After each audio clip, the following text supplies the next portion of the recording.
very last topic for this semester is the lymphatic system, something that we don't get to in lab, but has real importance for physiology, microbiology, and right now, definitely for your life.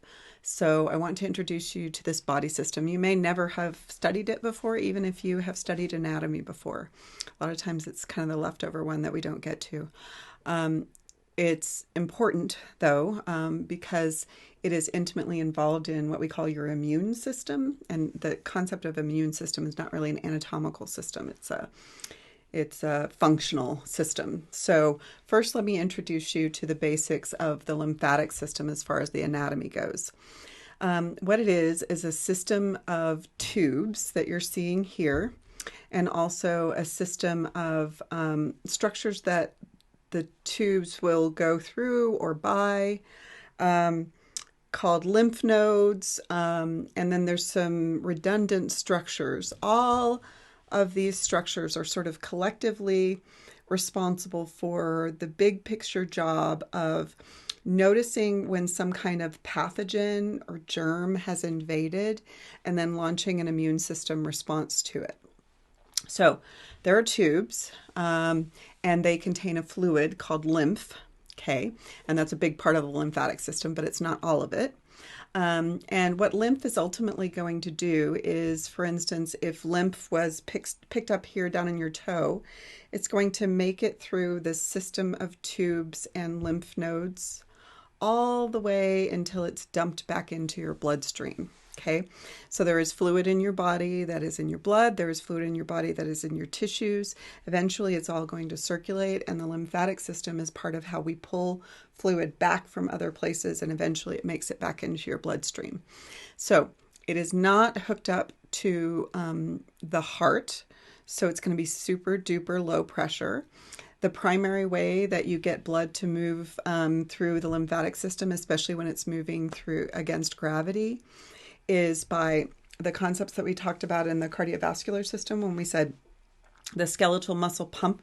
When skeletal muscle pushes on a vessel, it will move things through the vessel, and especially if it has valves in it, which lymph vessels do, it's going to sort of ratchet it back to the direction you want it to go, like as it's making it back to the veins. And then there's also the concept of the respiratory pump, and the respiratory pump just says that every single time I breathe in, my diaphragm pushes down and increases pressure in the abdominopelvic cavity and decreases pressure in the thoracic, so it squirts fluid up. And before we were talking about that as like squirting blood up the inferior vena cava, but we are also going to squirt fluid up these lymphatic vessels. So it moves primarily because of you wiggling and you breathing. Okay, so let's talk about big picture functionality of the lymphatic system and why I wanted to loop this into the very last thing for this semester. Really what is going to go on here is as you go by all of these lymphatic structures, and a lot of them are lymph nodes, but then you also have some lymphatic structures that are like just deep to the epithelial tissue in your intestine. You've got some in your spleen and a few other places like your tonsils. What will happen is if a germ, virus, bacteria, goes by these structures, the structures will alert and start the immune system response. And the immune system response is primarily related, of course, to white blood cells, and that's not going to surprise you. All of these lymph nodes, also the spleen, also the tonsils, have a whole bunch of white blood cells that are at the ready in case you encounter a pathogen. How do they notice that something is a pathogen? They notice it because all cells, including bacteria, including your cells, including viruses, even though they're not really cells, have these flag identifiers on the surface, and they're called antigens. Really what they are is like shape-specific proteins and sugars.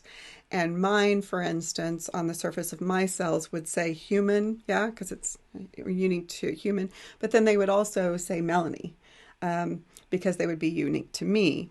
So how do I notice when something enters my body, enters my fluids, enters any location that is not Melanie?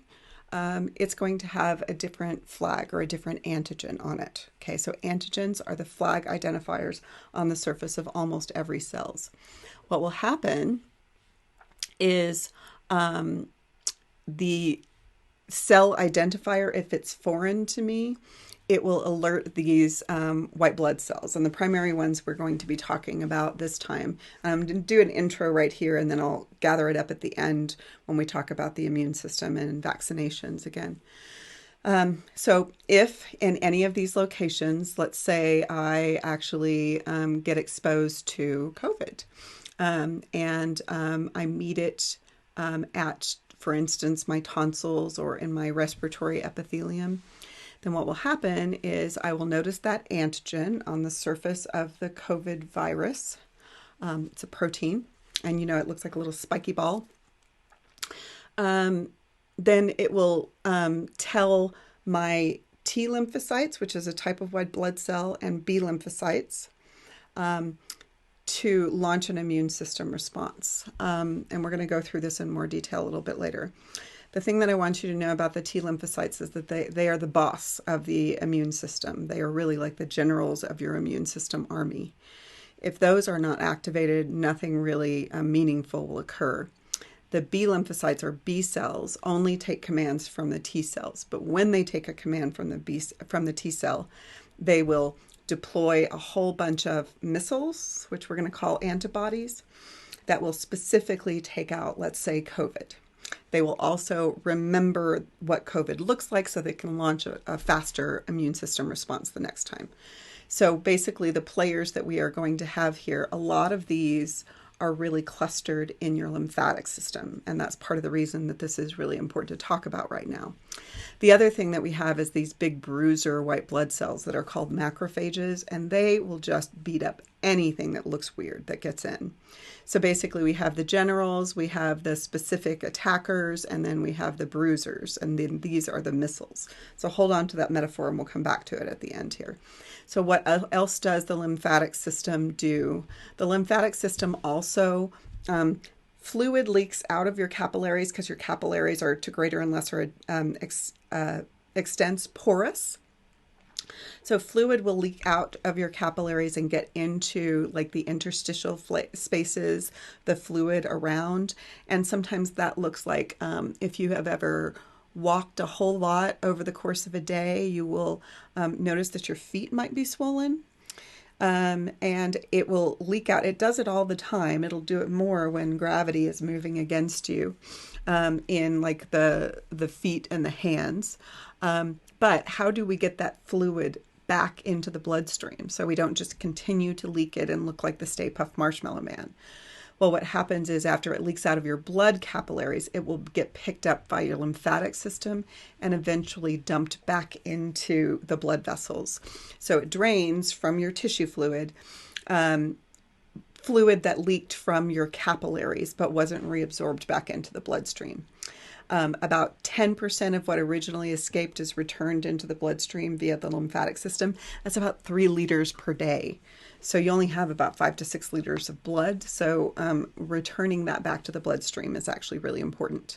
Okay, what other kinds of things does the lymphatic system do? Lymphatic system is really open and porous, and it lets things in really easily. So if anything important like protein leaks into the tissue from the blood capillaries, it can't go back into the blood capillaries. This is generally too big.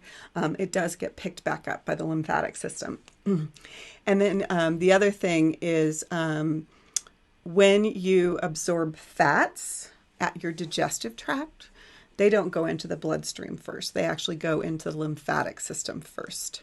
So fats actually go from your digestive tract into the lymphatic system, and then they go all the way through the lymphatic system and get dumped into the bloodstream. Important thing about that is that that means that fats actually escape the surveillance of the hepatic portal system. So if you take something in that is toxic and lipid soluble, more likely to cause you a problem than something that is toxic and water soluble. Okay, and then the last little intro functionality, and we won't talk about this very much, but it's kind of interesting. The spleens actually know how to make red blood cells because they did that during fetal development. So they can do this process called erythropoiesis in a pinch.